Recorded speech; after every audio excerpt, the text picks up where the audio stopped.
Good morning, class. Principle of management. Today we are going to discuss what are the character of scientific management, what are the advantages and disadvantages of scientific management, and what are the difference between the foils and the tailors.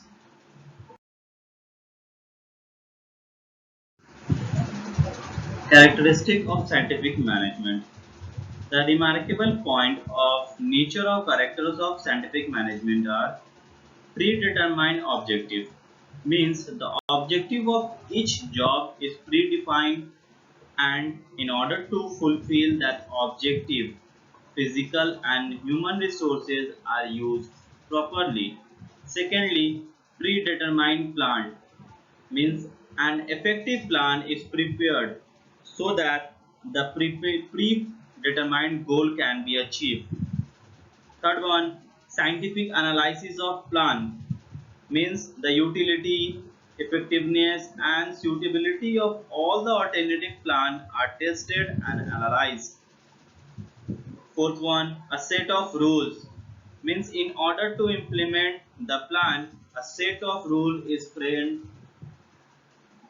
Similarly, more points are there like firmness, review of standard, specific responsibility, cooperation.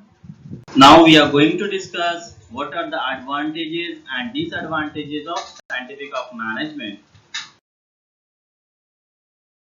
The advantages of scientific management can be discussed from the viewpoints of businessman, employees and society.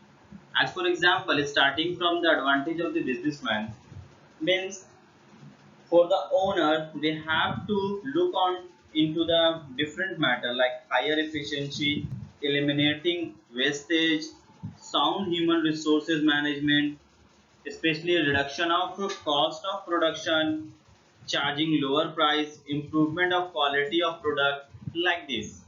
Now come to advantage to the employee means what are the advantages the employees get. Efficiency based wages payment, arrangement for training and development, maintaining operational efficiency, improved standard of living, enthusiasm in work. Now time for the advantages to the society. Improvement of standard of living, optimism, use of resources, expansion of export trade, and lastly establishment of social peace.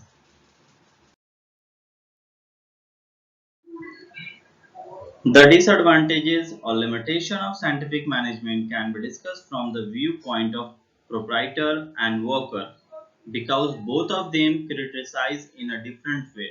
As for example, as we discussed from the point of view of proprietor, they have to go through with expensive system, predominance of manager, hindrance in routine work, not suitable for small business, and lastly difficulty in getting trained staff.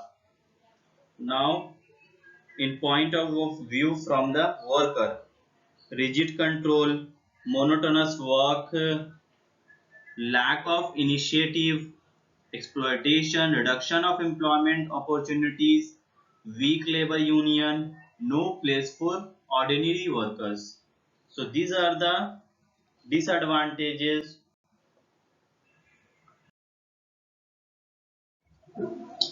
Principle of scientific management. F.W. Taylor, the father of scientific management, has recommended some techniques for performing managerial activities scientifically. These techniques are called technique of scientific management, and these are the techniques means functional foremanship, and secondly foreman of production department. The foremen and their function of these two departments are discussed as below. Number one, foremen of planning department. The foremen of planning department are route clerk, instruction card clerk, time and cost clerk, and disciplinaries. Now, Foremen of production department. The foremen of production department are gang boss, speed boss, repair boss, inspector. So these are the foremanship function.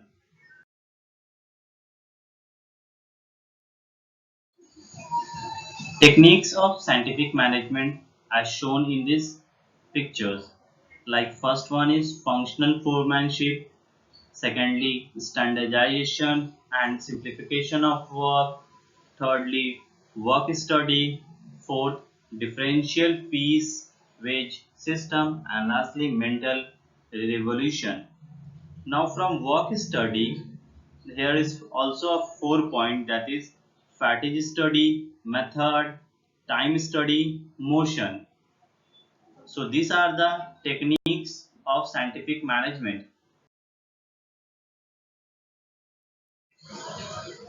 Now the comparison between the contribution of Foyle and Taylor. So starting from Foyle contribution is related to top level management, but Taylor's contribution is related to lower level of management. Foyle's principles are concerned with management efficiency, but Taylor's principles are concerned with worker efficiency. Foyle's principles are applicable universally, but Taylor's principles are applicable only to the industrial organization. So these are the similarities and the comparison between these two renowned scholars. So you have to go through with this in a very detail